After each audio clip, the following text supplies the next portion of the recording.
Hello dear student, मैं Vijendra जाखड़े Godda public school के online class में आपका हार्दिक स्वागत करता हूं। आज हम पढ़ रहे हैं इतिहास के अंग्रेजी साम्राज्य का प्रतिकार एवं संघर्ष को आगे बढ़ा रहे हैं। अंग्रेजों ने 1757 में प्लासी युद्ध के बाद 1764 में बक्सर युद्ध के तो बाद उन्होंने अपनी राजनीतिक सत्ता स्थापित कर ली थी।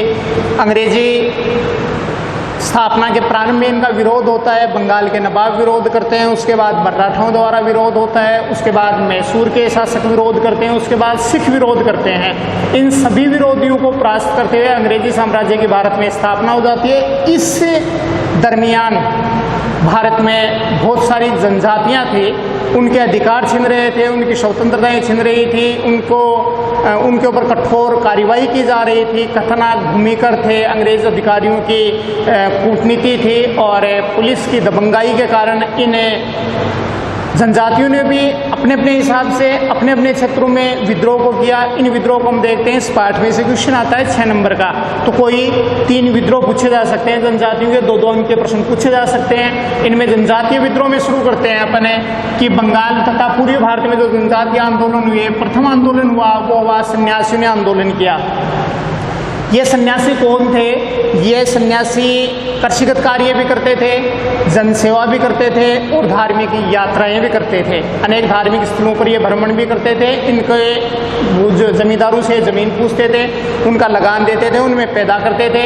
अपना काम चलाने के भोजन के बाद में गरीबों को भी अनाज देते थे और गरीबों की सेवा करते थे। इसलिए भारत के गरीब लोगों में ये एक देवता से कम नहीं थे। इनका विरोध कब बढ़ जाता है? जब अंग्रेजों द्वारा कठोर नीति के कारण धार्मिक यात्राओं पर प्रतिबंध लगा दिए जाते हैं, इन पर टैक्स लगाए जाते हैं, धार्मिक यात्राओं के कर लिए जाते हैं, तो इनका गुस्सा फूट जाता है। इन्होंने विद्रोह किया था 1769 से 17 ईस्वी के बीच पड़ा था। उस समय भारत में भीषण अकाल पड़ा था। अब जब अकाल पड़ जाता है तो किसान ने जमीन अगर पूछ ली, किराए पर ले ली, लगान पर ले ली और जमीन की आपूर्ति नहीं होती है किराए की, तो वे क्या करते हैं कि जो प्रशासनिक अधिकारी थे वो लगान की उगाही सख्ती से करते हैं। अब किसान बेचारे कहाँ से दे देंगे? आज का किसान तो बहुत समर्थ है, जमीन उसके पास में, उसका बेटा भी नौकरी लगा हुआ है, वो भी कमा रहा है, स्वतंत्र है। पहले जमींदारों की जमीन थी, अब जमीन को अगर पूछ लिया तो लगान देना पड़ेगा, चाहे अकाल पड़े चाहे कुछ भी हो, उसमें पैदावार कुछ भी नहीं हो, लेकिन वो पहले ही उसकी पैक्ट हो जाता था। तो जब उगाई तेजी से की जा रही थी तो सन्यासियों ने मिलकर के विद्रोह शुरू कर दिया। इन सन्यासियों ने जनहित के लिए बिगुल बजाया और संगठित होकर के इन्होंने विद्रोह शुरू कर दिया था और इन्होंने एक लंबा संघर्ष किया था। और इस लंबे संघर्ष को उस समय भारत के गवर्नर जनरल थे वारेन हेस्टिंग्स ने एक लंबे संघर्ष के बाद इनके संघर्ष को दबा दिया, लेकिन इन्होंने भारतीय लोगों को संगठित होने के लिए प्रेरित किया था।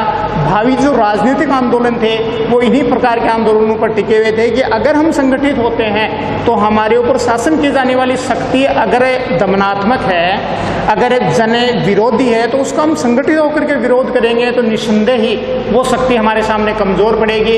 इस जो सन्यासी विद्रोह किया गया था, इस सन्यासी विद्रोह का वर्णन हमें बंकिम चंद्र चट्टोपाध्याय थे, उन्होंने एक उपन्यास लिखा था आनंद मठ में, उनका विरोध का जिक्र किया गया है कि सन्यासियों ने किस प्रकार विरोध किया था। तो अंग्रेजी साम्राज्य का विरोध हर स्टेप पर होता है, लेकिन अंग्रेजों की कूटनीति, फूट डालो राज करो की नीति के तहत उन सबको अलग अलग तरीके से दबा दिया जाता है। दूसरा विद्रोह करते हैं कोल जनजाति। ये कोल जनजाति मध्य भारत के जनजातीय क्षेत्रों में, उसको हम बोले वन्य क्षेत्रों में ये लोग निवास करते थे। इनके विरोध का क्या कारण था? इनके विरोध का एक था कि प्रशासनिक जटिलताएं बहुत गंभीर हो चुकी थी, कि पुराने जो भारतीय शासक थे उनके नियम अलग थे, वे भारतीय लोगों के प्रति स्नेह भी रखते थे। अगर अकाल पड़ गया, लोग लगान देने में सक्षम है तो उनका माफी भी कर दिया जाता था। लेकिन अंग्रेज अधिकारी तो बिल्कुल एक्यूरेट रहते थे कि जिन्होंने जो वचन कर लिया वो देना पड़ेगा, उनको लगान चुकाना पड़ेगा। कठोर भूमिकर व्यवस्था थी कि जमीन कैसी भी है, पहले तो गुणवत्ता के आधार पर भारतीय शासकों द्वारा जमीन की लगान ली जाती थी। अंग्रेजों ने किसी भी प्रकार की जमीन है, उन्होंने जो मुंह से बोल दिया वो लगान उनको देना पड़ेगा। और स्थानीय शासकों का जो व्यवहार था वो व्यवहार भी उपेक्षापूर्ण था। स्थानीय शासक देखो, ऊपर अंग्रेज थे, स्थानीय शासकों से वो वसूल करते थे, स्थानीय शासक जमींदारों, भूस्वामियों, साहूकारों से, और वो नीचे से किसानों और मजदूरों से लगान वसूल करके ऊपर तक पहुंचाया जाता था। तो जो स्थानीय शासक थे, अकाल पड़ जाता था, वो भी अंग्रेजों को ये नहीं कहते थे कि अब कंडीशन सही नहीं है, अब ये जो लोग हैं ये लगान चुकाने में असमर्थ हैं, तो इनको परेशान नहीं किया जाए, वे भी इस बात को नहीं सोचते थे। वे भी अंग्रेज अधिकारियों की भांति उन लोगों पर जुल्म करना शुरू कर देते थे। तो इन लोगों ने बड़ा आंदोलन किया था और इसका सबसे बड़ा विरोध का कारण ये था कि 1831 तक तो स्थानीय लोगों के पास जमीन थी। अब क्या हुआ था कि ईस्ट इंडिया कंपनी के जो पदाधिकारी भारत में कार्य कर चुके थे वो सेवानिवृत्त होकर के इंग्लैंड चले गए थे, वे वापस भारत में आ गए। उनके पास पैसे थे क्योंकि सेवानिवृत्त हुए तो उनको पैसे मिले थे, उन पैसों से उन्होंने भारतीय जमीन को खरीद लिया। अंग्रेज प्रशासनिक अधिकारियों से डील कर ली, उन्होंने कांटेक्ट कर लिया कि इतने गांवों की ज़मीन हमें दे दो, इसका लगान हम उगाएंगे। सरकार को देने 5 लाख, वो उगाते थे 15 लाख रुपए। कि टैक्स देना है 5 लाख रुपए, 15 लाख 3 गुना वो उगाते थे। इस प्रकार से वो भारी मोटी कमाई करते थे। इसका विरोध उन्होंने, ज़मीन थी वो थी कोल जनजाति के जो सरदार होते थे उनको वो मुंडा कहते थे। जैसे आज हम सरपंच कहते हैं, गाँव का मुखिया होता है, जिले का जिला प्रमुख कहलाता है, उसी प्रकार इस कोल जनजाति का जो मुखिया होता था, लीडरशिप करता था, वो मुंडा कहलाता था। ये पंच पटेलों की तरह होते थे। उनसे जमीन छीन करके किसको दे दी? बाहरी लोगों को दे दी। तो कोल जनजाति के लोग इसको बर्दाश्त नहीं कर सके और मध्य भारत के रांची, सिंहभूमि, हजारीबाग, पलमाऊ और मानभूमि के पश्चिमी क्षेत्र में ये विद्रोह, लंबा संघर्ष फैल गया था। हर क्षेत्र में ये सन्यासी विद्रोह करके, ये जो कोल जनजाति के लोग विद्रोह करके पहाड़ी क्षेत्रों में चले जाते थे। अंग्रेजों की कोठियों को लूटना शुरू कर दिया।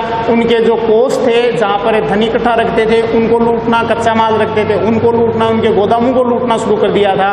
पूरे भारत की जनजातीय क्षेत्रों में हाहाकार मच गया था और एक लंबा संघर्ष चला था और उन्होंने बहुत बड़ा विरोध किया था। उसी समय कलकत्ता काउंसिल थी, उसके अध्यक्ष थे, उसके चेयरपर्सन थे, वो थे मेटकॉफ। मेटकॉफ ने माना था कि कोल जनजाति के विद्रोह में वास्तविक रूप से अंग्रेजी शासन के विरुद्ध कलियां भटक रही हैं। उनके विरोध की वास्तविक जो प्रज्वलित थी, जो ज्वाला थी, वो कोल जनजाति में देखी जा सकती है। कोल जनजाति के लोग थे, ये सभी ने विद्रोह किया था। ये अंग्रेजी साम्राज्य का विरोध था। वे किसी भी सूरत में अंग्रेजी शासन से खुश नहीं थे।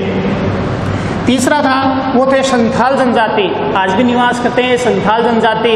बिहार, वर्तमान बिहार के बिहार है, छत्तीसगढ़ है, झारखंड है, उत्तर प्रदेश है, मध्य प्रदेश, बंगाल और उड़ीसा के पहाड़ी क्षेत्र के लोग हैं। यहाँ पर ये लोग निवास करते थे और इन लोगों का नेतृत्व और संगठन बहुत मजबूत था। इन्होंने एक साथ संगठित होकर अंग्रेजी सत्ता के विरोध किया था।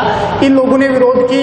इनकी जो विरोध के क्षेत्र थे वो वीरभूमि था, सिंहभाग क्षेत्र था, बांकुरा था, हजारीबाग था, भागलपुर था और मुंगेर के क्षेत्रों में इन्होंने पुलिस अधिकारियों, वो जो भूमि के अधिनियम थे उनके विरुद्ध ये लोग थे। उनकी कठोर जो नीतियां थी उनसे काफ़ी परेशान हो चुके थे और इनके जो साहूकार लोग थे, गांव में उधार पैसे देने वाले लोग थे, वो भी इनके साथ में कठोर व्यवहार करते थे। इन सबसे इन लोगों ने दुखी होकर के अपना विरोध शुरू कर दिया था।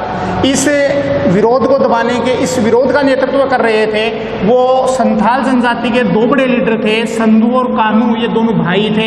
इन दोनों भाइयों ने, हालांकि अंग्रेजों ने इन्हें पकड़ करके इसकी फांसी की सजा दे दी गई थी, लेकिन ये विद्रोह इतना व्यापक था कि अंग्रेजी सत्ता को इसके लिए अलग से संथाल परगना बनाना पड़ा था। ये संथाल लोगों के विरोध का जीत थी। उन्होंने जो संगठित होकर के विरोध किया था उनके लिए अलग परगना बना था, ये उनकी जीत थी। इसलिए भारतीय लोगों में संगठन बनाने की जो परंपरा थी वो बढ़ने लग गई थी कि अगर हम संगठित होते हैं तो निस्संदेह ही ब्रिटिश साम्राज्य का हम विरोध करके अपनी बात को मनवा सकते हैं।